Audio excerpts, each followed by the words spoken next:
Hey guys and gals, what is going on? So, today we're going to talk about the brand new Teenage Mutant Ninja Turtle movie that came out recently. It's very 50-50 with a lot of people, I know, because they had a bigger thing on the trailer with producer Michael Bay when it was actually director Jonathan Liebesman, and, you know, a lot of people thought it was Bay Turtles, a lot of them thought it was going to be like Transformers, that sort of thing. I have actually seen it, and we're going to discuss this thing. I've been a huge Teenage Mutant Ninja Turtles fan my entire life. I got the toys, the movies, the figures, the shirts, you name it, I had it or have it or whatever. Hell, this was my bootleg Halloween costume last year. So, I'm going to try my very best here. This is a very convoluted plot. And I'm going to try my best here. So usually, the Ninja Turtles, first off, are very popular. They've always been popular. They have a Nickelodeon cartoon right now. And this movie is supposed to be very similar to the recent Nickelodeon stuff, which I'm not really that familiar with.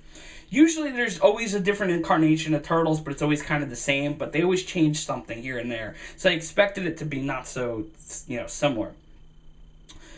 So, like, for instance, if you don't know, like, the Ninja Turtles are usually pets of somebody or something, or there's an ooze that falls on them and they're alien, it's alien ooze, and they mutate and that sort of thing, and they escape to the sewer. Well, in this, April O'Neil, the reporter that's always with them, her father was experimenting, trying to find, like a serum that would regenerate cells and make you stronger and whatnot, and he works with this other guy, who was played by William Fleiter. I can't say his last name for some reason. William something. He's a great actor.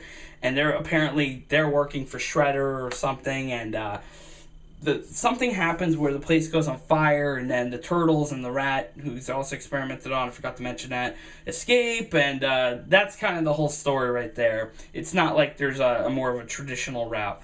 Any case, get backing on track here.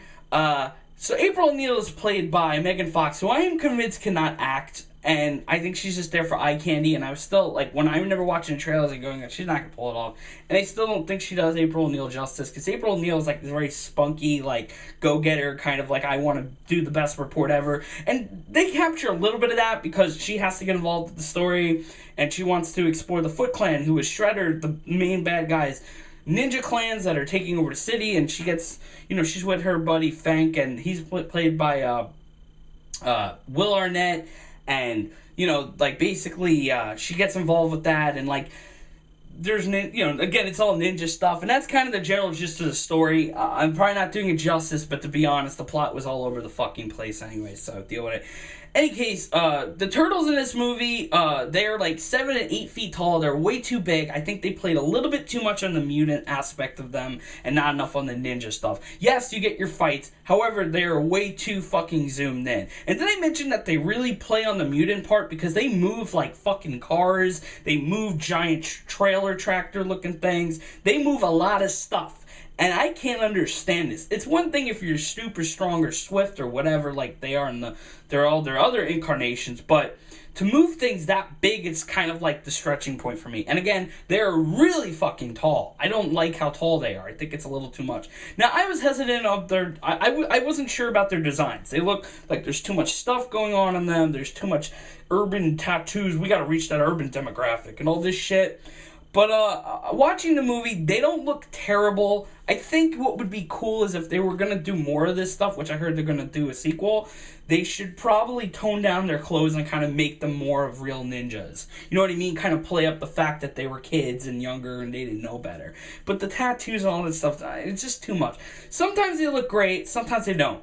It's almost like watching a J.J. Abrams film because there's a lens flare in almost every scene they're in because I guess they thought the CGI wasn't going to look that great. But to be honest, the CGI doesn't really look that out of place. It doesn't look too cheese. It actually looks pretty good. So, to me, I think they need to lose this lens flare they have. I don't remember every actor that plays all the turtles because they're in, like, those suits that they do CGI over. But I know Alan Richardson from Blue Mountain State plays Raphael. I know him offhand. And I know Johnny Knoxville does the voice of Leonardo, who's actually, he did a pretty damn good job, so keep him. Now the thing that's weird about this movie is that all the turtles are supposed to have their personalities. I would say Mikey, whoever played Mikey, was probably the best one. It was very true to him. He's very much, like a pervert or a party dude or whatever he is.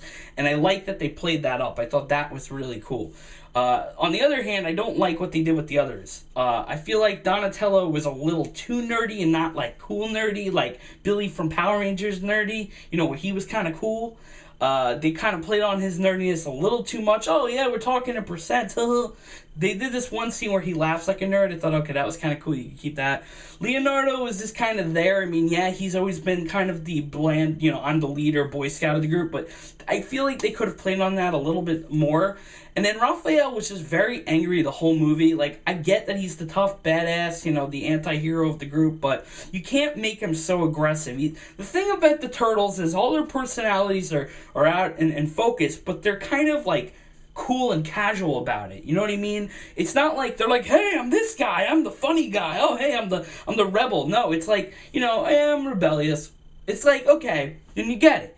In this, it's like they're forcing too much of this stuff down your throat, and to me, it's lost in translation. The idea of the turtles being having these different traits and things makes them what they are. And the other weird thing is Splinter is just so abusive and so strange in this film that it's almost a turnoff for me. As a matter of fact, I don't really know if I like his design too much. It's a little too real in comparison to the other turtles. There's scenes where he abuses them for escaping the sewers because they're too young and whatever.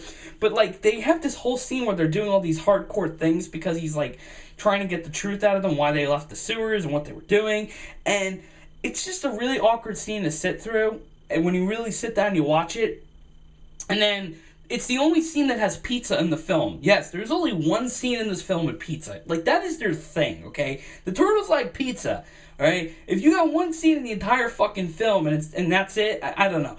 Now, in the trailer, there's this whole big thing with the snow. And I'll tell you right now, that snow scene takes up about 15 to 20 minutes of the film.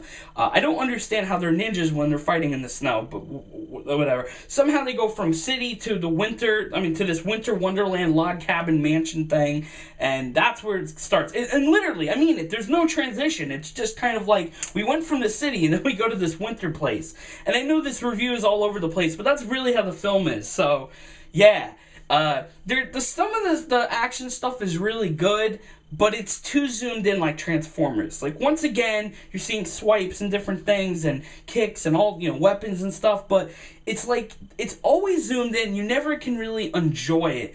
The snow scene I give them because you do get to see some of it, but it's again, they're in the snow. Maybe I'm nitpicking here, but you want to watch that was a burp, I'm sorry.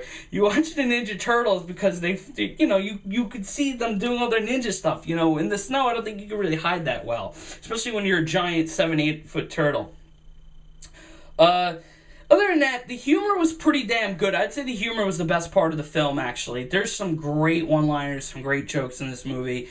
Shredder was surprisingly, in my opinion, not that bad. It was Saki, the Japanese guy, and he had a suit, but the suit had 20 blades, and he would shoot the blades and then retract them. It was kind of cool. And the Turtles really got their asses kicked, too. He was not a bitch at all.